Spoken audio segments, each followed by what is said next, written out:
Airtel को भी मिल सकती है वही राहत जो वोडाफोन आइडिया को मिली है?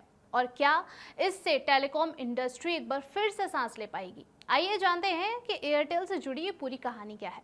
नमस्कार, मेरा नाम उर्वशी सिंह है और आप देख रहे हैं फाइनेंस ज्ञानी। पिछले दिनों सुप्रीम कोर्ट से वोडाफोन आइडिया को बड़ी राहत मिली थी, जिसके बाद अब एयरटेल भी इसी राहत की उम्मीद कर रही है। लेकिन सवाल ये है कि क्या एयरटेल भी अपनी अरबों की एजीआर देनदारी से बच पाएगी? असल में पूरा मामला एजीआर यानी कि एडजस्टेड ग्रॉस रेवेन्यू से जुड़ा हुआ है। सरकार टेलीकॉम कंपनी से लाइसेंस फीस और स्पेक्ट्रम चार्ज इसी एजीआर के तहत तय करती है। विवाद ये है कि क्या सिर्फ मोबाइल सर्विस जैसी कोर एक्टिविटीज को ही रेवेन्यू में जोड़ा जाना चाहिए या फिर जो नॉन कोर एक्टिविटीज हैं उनको भी इसमें शामिल किया जाना चाहिए। साल 2019 में सुप्रीम कोर्ट ने एक फैसला दिया था जिससे टेलीकॉम सेक्टर को बड़ा झटका लगा था।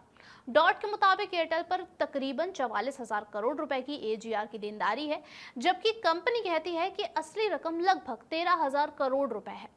एयरटेल अब तक लगभग 18,000 करोड़ रुपए चुका चुकी है, जिसमें से कुछ एड एचओसी पेमेंट भी शामिल है। अप्रैल 2025 में एयरटेल ने सरकार को एक प्रस्ताव दिया था कि उसकी करीब 40,000 करोड़ की एजीआर देनदारी को इक्विटी में बदल दिया जाए, यानी कि सरकार को कंपनी का 3 से 4% हिस्सा मिल जाए। और अब जब सुप्रीम कोर्ट ने वोडाफोन आइडिया को राहत देते हुए सरकार को उसकी एजीआर का दोबारा हिसाब करने का आदेश दिया है, तो एयरटेल को भी अब यही उम्मीद लग रही है कि उसे भी इसी समान मौका मिले। एयरटेल के एमडी और सीईओ गोपाल विट्ठल का कहना है कि 2019 का एजीआर फैसला इंडस्ट्री के लिए बहुत बड़ा झटका था और अगर वोडाफोन को राहत मिल सकती है तो एयरटेल को भी समान मौका मिलना चाहिए। अगर एयरटेल को राहत मिलती है तो पूरा टेलीकॉम सेक्टर थोड़ा राहत ले सकता है, लेकिन और अगर ऐसा नहीं होता है तो कंपटीशन, इन्वेस्टमेंट और नेटवर्क विस्तार पर इसका भारी असर पड़ सकता है।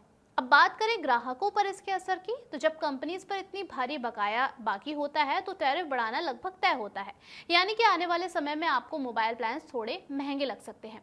भारी देनदारी की वजह से कंपनीज नए नेटवर्क और नई टेक्नोलॉजीज में इन्वेस्टमेंट नहीं कर पा रही हैं। वहीं वोडाफोन के लिए सुप्रीम कोर्ट का जो एक फैसला आया है वो अब एक पॉजिटिव टर्निंग पॉइंट बन सकता है। कोर्ट के निर्देश के बाद उसके शेयर्स में भी तकरीबन 10% तक का उछाल देखा गया था। और साथ ही खबर ये भी है कि अमेरिकी private equity firm Tillman global holding Vodafone Idea में 35,000 से 52,000 करोड़ रुपए का निवेश कर सकती है।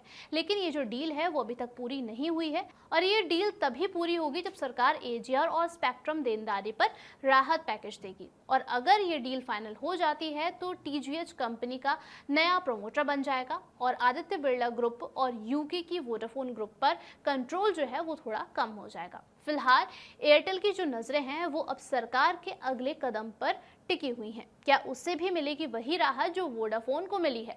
तो देखते रहिए आगे आने वाले दिनों में इस मामले में क्या कुछ देखने को मिल सकता है। दरअसल ये मामला टेलीकॉम इंडस्ट्री का एक गेम चेंजर साबित हो सकता है, जिसको लेकर कई तरीके की अटकलें भी लगाई जा रही हैं। फिलहाल इस बारे में आपका क्या कुछ कहना है, आप हमें कॉमेंट बॉक्स में जरूर बताइएगा और बने रहिए फाइनेंस ज्ञानी के साथ। धन्यवाद।